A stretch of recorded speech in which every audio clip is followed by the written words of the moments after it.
You're listening to Seattle Real Estate Podcast. Seattle is so dangerous that King County Security will now escort King County employees to the bus, to the train, and to the ferry docks from their offices in downtown Seattle.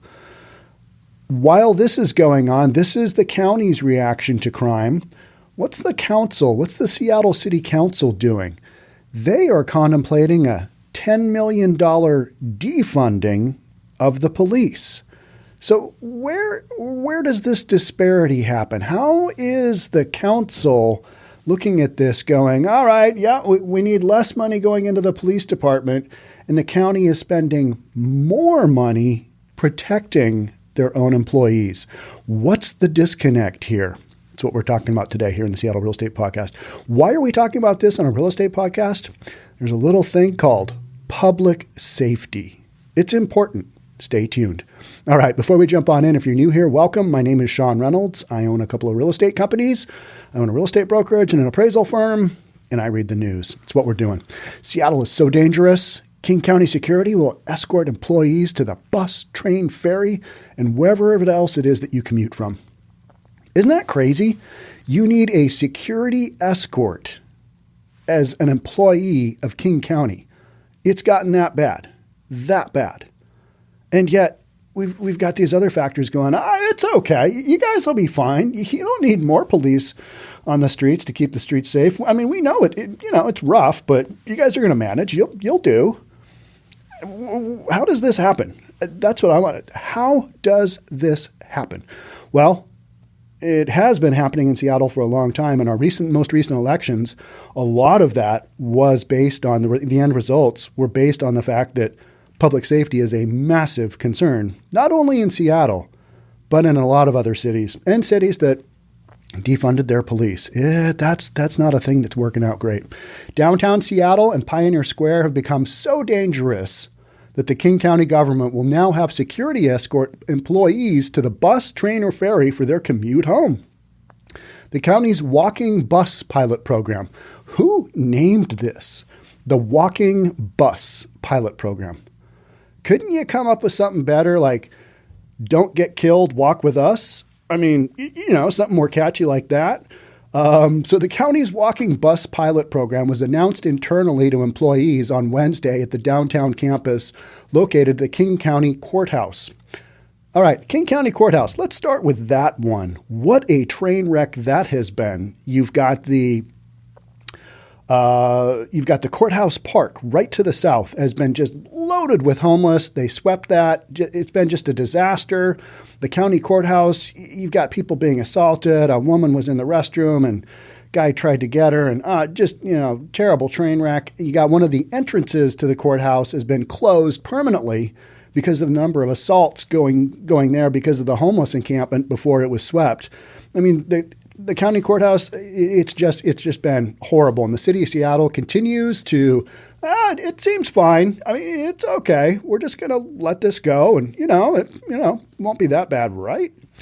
2 security escorts will walk employees from the courthouse to the King Street station. That's the train station, right? And the Colman Dock. Additionally, they will escort staff for several blocks to get to their cars or bus stops safely. They need security. It's gotten that bad. And unfortunately, they are unarmed. If I were chief of King County, whatever that is, King County commissioner, I would give the security guards bulletproof vests and the sawed-off shotgun. What's that? The security shotgun, I believe we call them, with the pistol grip. Give them each one of those. Let them walk around. That'd send the right message, right? But we're in Seattle, and unfortunately, that's not going to happen. The move comes after years of security complaints from county staff due to the growing and aggressive homeless population that has consumed the neighborhoods. And I've had various contact with people in this building, in the King County Courthouse, telling me, hey, I'm looking out the window and I'm watching guys just go through, opening up the car doors to see if the door handle's open and see what's inside. Just rampant crime. Seattle isn't safe for county workers. Well, clearly not. If you've got the county paying for security guards to escort people, What message does that send? Hey, come work for us. It's going to be okay. We've got your back. Literally, we've got security guards to get you to and from your cars. Because otherwise, I wouldn't test those odds. And you may or may not make it. But come work for us. Good working environment. Solid. You'll be okay. The pilot program launches on November 15th and will offer 2 dedicated security escorts for the group walks. Seriously, this is what we're doing. It's shocking. But then again, it's Seattle, so it's not shocking, right? I mean, I would believe this in Portland all day long. But in Portland, they just wouldn't do this, right? Because they're still confused on how they got there and what they're going to do. So the people that need the security and the security guards, they're going to meet at the 4th Avenue entrance of the King County Courthouse. That is on the eastern side of the courthouse. It's a little bit uphill. And that's because the 3rd Avenue entrance was shuttered because the homeless living on the street kept attacking or harassing workers and building visitors. All right, so don't get the streets safe. Try and isolate and work with the people that, need the protection. Never mind anybody coming to downtown doing shopping or business. Are they going to get escorts as well? How about the business owners? How about their employees? Is everybody going to need an escort at some point in time? Is everybody going to need to be packing? I mean, Washington's an open carry state. Or, all right, for your work visa, you're in downtown. Do you have a gun? Do you have a concealed weapons permit? Because I would probably recommend that. You know our reputation here, right? I mean, it's not good. Whew. So an escorted group will walk to the King Street station once each afternoon. The escort groups to the Colman Dock are offered 4 departure options. Could you imagine getting a schedule? All right. Okay. So, sorry, honey, I got to go. I got to catch that 3rd departure option. Otherwise, might not be home. The announcement does not indicate if these security escorts will be armed, but it seems unlikely. No, I believe they are unarmed from everything that I've read. Security with the department running the pilot, the Facilities Management Division, only carries pepper spray and wears a bullet-resistant vest while patrolling the property. Bullet-resistant vest. I want a bulletproof vest, right? Right? Resistant? Well, it's mostly water resistant. It's kind of like your cell phone. It'll go down to 6 feet for a couple of minutes though, and then your audio might not work out. But that's your cell phone. With a bulletproof vest, I want a bulletproof vest. Bullet resistant vest. I don't know. Is that just terminology? I haven't really checked into my, body armor recently to figure out what the terminology is. And we're talking about county workers. We're not talking about, people at a prison, a federal prison. We're talking about people going to and from the courthouse or whatever building they're going from. Security guards have complained that they face a dangerous disadvantage while patrolling should they encounter armed criminals. That does seem like a problematic thing, doesn't it? Because oftentimes they're armed, and what are you going to do? You're going to pepper spray them? I don't know. When will the police be able to do their jobs? That's the next question. That's the next section here. That it's this unsafe around the county courthouse should embarrass city leaders. I think it does, and I think that's why we've got a change kind of coming with our elections. But is it going to be in enough time? Because meanwhile, we've got our genius city council. We don't need more money going into police protection. We need less. An unarmed security escort won't make that much of a difference, unfortunately. The area homeless can be unpredictably violent. That's the thing. You just don't know. I mean, and, I blame it on the politicians that are in place because they should have done something about this, not let this situation get out of hand. These people are not mentally all there. It's not necessarily their fault. They need help elsewhere, but the powers that be have just allowed them to proliferate in these areas, in these encampments. And it's just, it's a crazy show, literally. One of the big stories from last night's news was, we had two more two more explosions/fires in the homeless encampments. And that's one of those things where I read and I think, okay, yeah, all the people thinking, well, they're just peacefully living in the park. No, not really. We've had 1,200 and something fires in the homeless encampments. 1,200. 1,200. And those include people just, burning stuff and whatever. Open fire in the encampments. I've witnessed it. It's like, all right, yeah, and I get it. You're cold. You want to get a fire going. Maybe you want to do a little propane heating. Maybe you want to cook some hot food. I get it. But the flip side to that is these nylon tents just catch on fire and go up and they burn trees. And literally the fire that took place last night in Ballard Commons, it caught a tree on fire. I mean, it's not ideal. And you've got apartments, wrapped in apartments and houses and business wrapped all around that park. And you've got propane tanks, what a disaster. In September, one of the homeless men who frequented Occidental Park stabbed a passerby at random. He slashed the victim's face while walking his dog. That is unpredictably violent, and that is random. There's been lots of stories like that, right? I mean, this is not new news. But now the fact that, okay, yeah, we're not really going to make the streets safer, but here's an indication of how bad it's gotten. We are going to provide you security. We're walking bus. I want Seattle City Council to see this, the victim told Cairo 7 TV at the time.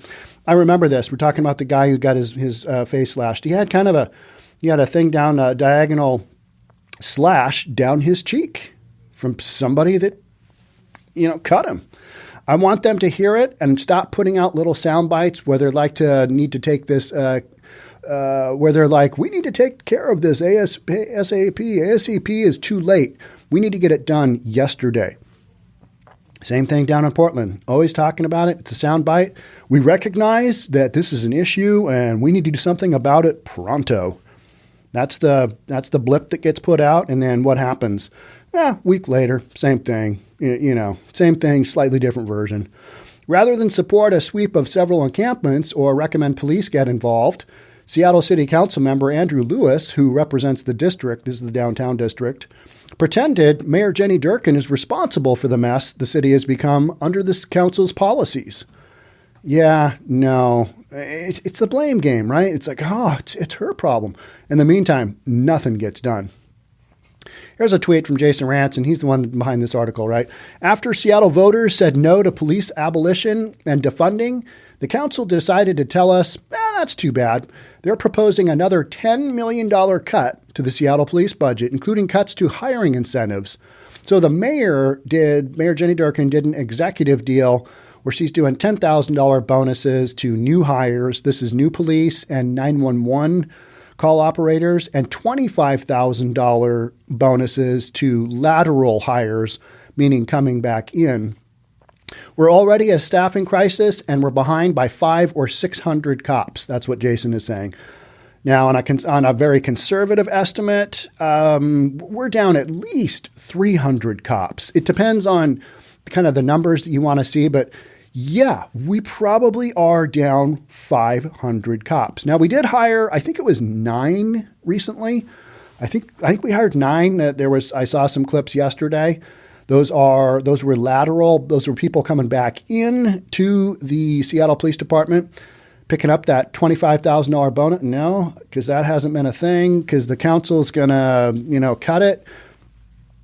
It just, the Seattle City Council is mind-boggling to me, how that they can see these stories and just go, security in downtown Seattle, it's fine. Those workers, they've got maybe a 50-50 of getting to their job safely. And now that they've got an unarmed security guard with them, I'm sure that ups it to about a 7 out of 10 chance of getting to the office daily in one piece. Maybe a slight maiming here or there, altercation now and then, but for the most part, it's a safe environment. Under the charter, the council sets the budget priorities and we provide oversight, Lewis told Cairo 7 TV, but we don't actually execute services. The mayor executes services. There's the blame game, right? There's the blame game. It's not our problem. It's their problem. They did it. In the meantime, we've got security guards escorting employees to and from the courthouse. Among the current council budget priorities, more cuts to the police department. The council proposed nearly $11 million more in cuts, including hiring incentive to recruit more police to the force. That's what they're saying. Out the window. The Seattle Police Department currently operates with under 1,000 deployable staff, which explains why violent crime has been trending in the wrong direction, up instead of down. That's a pretty basic concept, right? Their staffing should be over 1,500 for a city of this size. And what I've seen is I think the numbers were, we've got 1.2 deployable police officers per 1,000 people, whatever it is. And it's basically half of what a normal city has for the size of the population of Seattle. And if we were if Seattle was just like this docile, peaceful, no, opioid epidemic, none of the craziness going on in Seattle, if that were the case, that might work. But Seattle's a big city. It's a medium-sized big city, and it's got medium-sized big city problems. And the number of police officers, deployable police officers we have right now, it is not a working out. So let's go look and see what Fox has to say on this, right? Okay. Seattle's downtown is now considered so dangerous that King County employees will be escorted by security guards. We kind of went all through that. We went through the walking bus program. We went through the locations, the budget proposal. Just yesterday, another council member proposed blocking my emergency hiring proposal. This is the mayor talking. That has already generated a tenfold increase in applications to 911 dispatch positions in Seattle, Durkin said. Continued cuts to Seattle Police Department and underfunding the 911 center are not a plan for true public safety. They're not really a plan for public safety at all. Seattle voters have made clear that they expect council to fund public safety and invest in community, she said. When someone calls 911 with a dangerous, potentially life-threatening emergency, we need enough police officers to respond. I was going back and forth with police officer down in Portland, and I kind of said, hey, I think you need a major crisis to happen here in Seattle for the real spotlight. And what I was kind of referencing was a major event where it really puts the focus on, we've only got this many officers. And, well, hey, how come they didn't respond to these other issues going on? Or how come this issue just went so wildly sideways? And that would mean people either losing their lives or being really impacted, injured, whatever, some kind of event like that requires a massive number of police in one section and then having something else in the city go on, somewhere else. Unfortunately, I think it's going to take something like that to happen to really put the spotlight on the fact that we're undermanned as far as our public safety with the number of officers that can be deployed at any given time in Seattle or a city like Portland. But we've kind of already seen that in Portland with the crazy protests and just the nightly violence in downtown Portland that went on for so long. And look at the shootings, look at the homicides in Portland. You can't avoid that. Portland's got more shootings or more homicides than Seattle or San Francisco. I mean, and the population there in Portland is less. What do you got going on there? So here's the deal. So Mayor-elect Bruce Harrell, who ran on a public safety platform and won by nearly 30 points, crushed his opponent. The voters of Seattle basically said, yeah, our current situation is not working out. Meanwhile, at City Hall, Seattle City Council, they're like, you know what? Public, number of police officers, that's overrated. We don't need that. We need to invest more in these other portions of our community, which may be true. But you've got such a bad public safety issue going on. You got county workers being escorted back and forth. It's insane. It's insane to me that this is where we're at. Could you imagine? And for you county workers out there that you're having to deal with this, man, I am so sorry. That sucks. There's no other way you can say that. And it's dangerous. I can't imagine, all right, I'm going to work today. May or may not make it. Well, how come? I work for the county in downtown Seattle. Good Lord. Good luck there. Godspeed. You know what I mean? And it's not funny. It's just like, how did we get here? What happened here? How did we let this go so far in a city like Seattle? I mean, Seattle's always grungy. It's always been grungy. I mean, Skid Row, it's a term from Seattle, right? Logs down to the waterfront, get the logs out, logging, community. Literally skid those logs down, Skid Row. So, it's not like this is new to Seattle, but needing an escort to get to your office, to do your job, that is new. The city council needs to listen to voters' desire for immediate investments in public safety and reverse the proposed $10 million cuts to the Seattle Police Department budget, Harrell said. Harrell is the new incoming Seattle mayor. Proposing further cuts deprives the city of resources needed to achieve national best practice staffing levels, decrease response times, and hire and train desperately needed officers. And these cuts are in direct conflict with what Seattle voters demanded just last week. Last week? Yeah. And yet the city council is like, oh, we saw all of that. I mean, the city council trying to cut from the police budget, that's just in retaliation for them basically being a bunch of losers at the polls, right? I mean, let's be honest. It also delays our ability to develop and deploy a new kind of community-based unarmed officer who will not carry a badge and gun. Overall, we need more, not fewer, public safety resources. This is not a hard thing to figure out. But here in Seattle, it seems like it is. Let's not make those streets safe. Let's just pretend that doing the walking bus program, that's a real step in the right direction. Don't get me wrong. If you're a county employee, but I think all employees should have the right to be able to walk to their business, their office environment safely. That's just kind of what public safety is all about. Again, what about all the other people who don't have the escort? All right, you going to make it? Don't know. And that's true. It's a crapshoot. Now, it's not like people are getting assaulted every single day.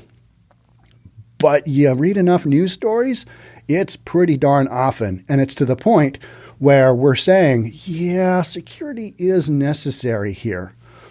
Harrell affirmed voters of Seattle resoundingly and unambiguously rejected defunding the police. And yet, City Council still trying to defund the police. Our campaign expressed a clear message and commitment. We must deliver true community safety, ensure unbiased policing, and decrease length of response times by improving training, hiring more and better officers, creating unarmed and alternative responses, and changing the culture within the Seattle Police Department, he said. That vision and those goals for improvement and reform cannot be achieved with this proposed $10 million cut. Something that I always think about is, haven't we been through a whole bunch of reforms? Don't we have a federal oversight for the police department? We do. And those are questions that I know the answers to, and probably so do you. But I always think of, okay, we went through a whole bunch of reform, and actually the Seattle Police Department was awarded an award by the Obama administration. What happened between being the hero to being defunded? How did we get here? What happened? All right, is it a perception issue? Did things really devolve? It doesn't seem like they did. I mean, if you want to go through and look at all the stories where the police have been forced to handle an ongoing situation with a firefight, look through all of those incidences and see what you see. I see something very different than what is being projected on the streets in these protests. Man, the new mayor of New York, he's kind of coming out with guns blazing, and Black Lives Matter is not having it. leader of Black Lives Matter in New York, had some things to say that basically said, if you do the plainclothes police officers that are armed, they're going after the violence, there will be blood in the street. Literally, Black Lives Matter said that. Now, they've tried to walk back those comments and state that it was more of a figurative thing. Well, that was actually a literal thing in the summer of 2020, wasn't it? So I'd rather not see that. How about the Chicago Police Department? By the time you probably get this, it may or may not be old news, I'm not sure, but the Kyle Rittenhouse verdict, and I believe he will probably get off. I think he's going to get a not guilty verdict. And when that happens, there's going to be some rioting. There's going to be some unhappy folks that are not happy with the justice system in this case. And so Chicago Police Department's already basically pulling back on officers and their vacations, and they're making everybody available just in case we have something go really sideways. And people take to the streets, F the police, no justice, no peace. In case there's some of that going on, right? And I think there will be. And so folks kind of need to get ready and maybe be prepared for that with the Rittenhouse thing. I haven't done much on the Rittenhouse thing because that's kind of, that's not really my wheelhouse. And I also haven't covered the January 6th riots that much. I've done a few, but I let other people do that because they're probably better and more well-versed in the intricacies of those things. I handle Seattle. It's gotten bad enough where you need an escort, not an armed escort, but, they've got a bullet-resistant vest on. It's going to help you. I mean, it's going to up your odds of getting to work to and from safely in Seattle. All right, that's it for me on this one. Shocking, right? It really is. And yet, here it is. It provides me content, and you guys got to listen for days. All right, thanks again for being here. Thanks so much for supporting the Seattle Real Estate Podcast. We're still working on the naming thing of the Seattle Real Estate Podcast. The inside track is that right now, I think we keep the name of the podcast the same. And we might change some of the bylines, but we've taken all the feedback, and a lot of the feedback is, I don't think you need to change it. I like it the way it is. Yeah, it's a little weird, but we're used to it. Real estate, that we don't really talk about real estate all that much. Sometimes we do, but things have to do with real estate. And so I think we're probably I've got another meeting with my guys today, and we're probably going to go down that road of keeping it the Seattle Real Estate Podcast. And I appreciate all the feedback that all of you guys have given. And I will share that once we've kind of figured out, all right, this makes sense, this doesn't make sense, here's what we're doing. So to all you that gave name suggestions or give suggestions in general, I look at every single one and I appreciate it. And I appreciate you guys responding and being part of the podcast here. So big thank you to all of you to make this happen, because otherwise it would just be me sitting here, nobody watching or listening, and that would be frustrating. So thanks again. We'll catch up soon. Until then, stay safe. We'll talk again. Bye.